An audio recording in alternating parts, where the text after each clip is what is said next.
So just some general company information. They had 55,001 clients or premiums. As we'll talk later, we assume that one premium is per one client, but we also had 5,560 claims. We also noted that between paid and ultimate, there was a fraction of 5/6 to the power of t, with the first year t equals 0. So in 2012, all paid equaled all ultimate.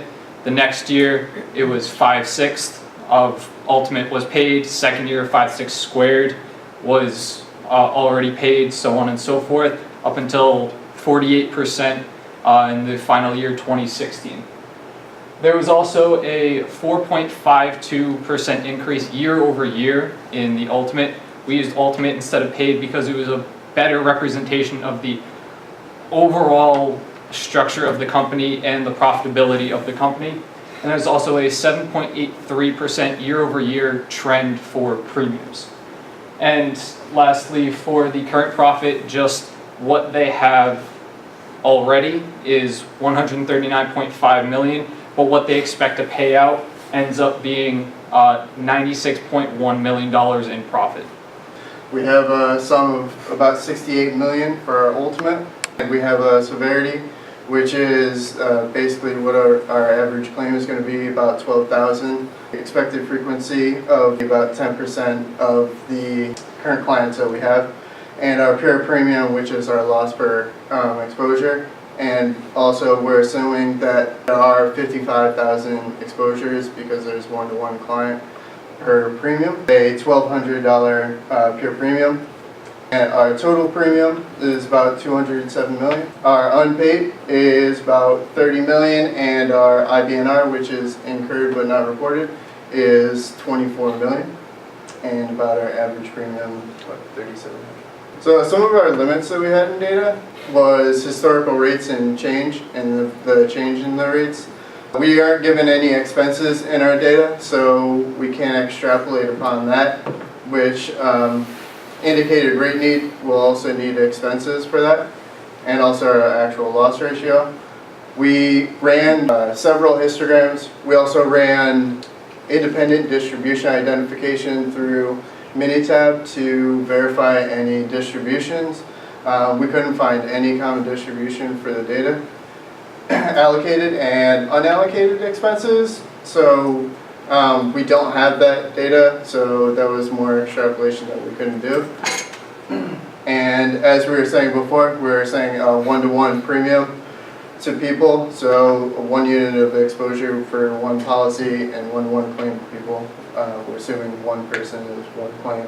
Again, this is because we had limits of data.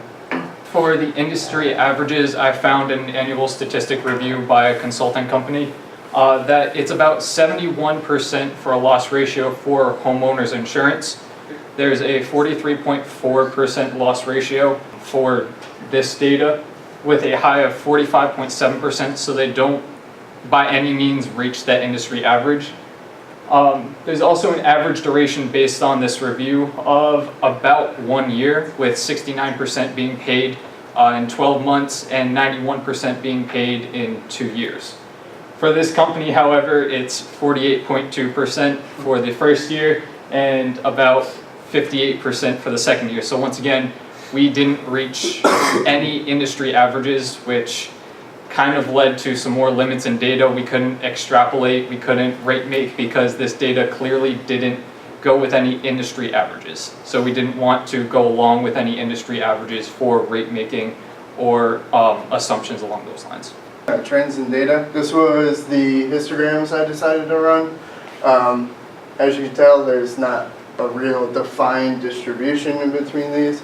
This line running through our histograms is actually our cumulative. To show our numbers here, just our top 5 of what our biggest increases are. This is zones here, and this is increase from 12 to 13, 13 to 14, 14 to 15, and 15 to 16. A 7% increase from 15 to 16, which is our highest jump, and overall an average of about 4.5%. This is our premium trend. our top 5 here of where we have biggest increases of our zones and where the biggest increase of our premiums are. Here we can see visually of our trends and how they're going. So we have a premium trend. It's basically going a little bit straight line here. And we have an increasing ultimate loss trend. We ran a regression through Minitab of a 10.55% exponential regression, and a linear regression, which we got a 8.36% increase. So for the loss ratios, at first I took the ultimates and the premiums. I took the ultimates as previously discussed. It's a better overall representation of money through the company. But then I had to trend both the ultimate and the premium. So we were talking in 2017 money, not 2012, 2013, 2014 as we were given in the data set. So I took the year-over-year average, which was 4.52% for the ultimate and a 7.83% trend for the premiums, and I trended them all to 2017 data. I used pivot tables to break up all of the money today into forms, zones, and years. And I created loss ratios based on those ultimate todays and those premium todays. The loss ratio, its lowest was 0.421%, and that was because of a 9.4% increase in premiums, which caused a lowering of the loss ratios in 2015. This shock was in 2014. And we looked at the year-over-year trends, and we found this shock most likely is because it started out a 2%, 0.2 increase year over year for the first year. It doubled the next year. So we figured that the company was most likely overcompensating for this doubling of year-over-year trends, and so rose the premiums that drastically to the 9.4% as compared to the average of 7.8%. One of the most interesting facts about all the zones was a large amount with the highest loss ratio was in 2016. And we assume that it was in 2016 mainly because only 48% of all the money has already been paid out. So the ultimate might actually be a little skewed since it's actually less than half of what they project to be paid out. Just a little bit about our anomalies or irregularities in our data. Just wanted to just briefly touch on what Justin was just saying about our huge increase in 2016. This is all red. We had our largest increase there, and you can see from 2% to 4% we have almost a double increase. From here, that was our giant spike, which caused the shock rate in 14 to 15. The bulk of our claims are coming from owners, so we've got about 4,400 that are coming straight from owners, which is about 80%. And we found that there are some points of data where there are only one claim. So we're doing loss ratios on one claim or one, this data is it's really small, so we just wanted to touch upon that we're using one claim from that, so it may be skewed. So for the current profit or reserve level, just for the latest year, 2016, there was losses or expected losses of about 25 million, and they pulled in 52 million in premiums, so they have a current reserve level of 27 million just for year 2016. And as mentioned previously at the beginning of this presentation, they have 139.5 million in profits. So their current reserve level, in case there was any extreme situations, could cover any of those. Also, customer retention may become a problem. 71% was the industry average for homeowners, while this company averaged 43.3%. So there's a bit of adverse selection.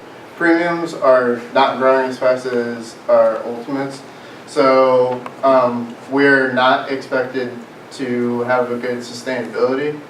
Our plan of decreasing our premiums would bring in new clientele. which would offset this growth, which would help us bring in premiums. Projected growth would be sustainable for us in the future.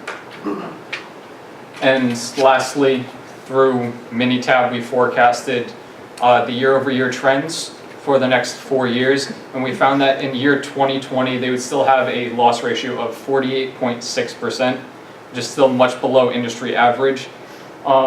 But profits should not be a concern since it's still below 1. And our main recommendation to this company is lowering rates. At what level we do not know, because that would require assumptions based on data that we don't have. But lowering rates would allow us to retain any customers that would want to go seek a low premium. And it would also still allow for ratios to be below 1 and still be profitable since we do have such a high reserve.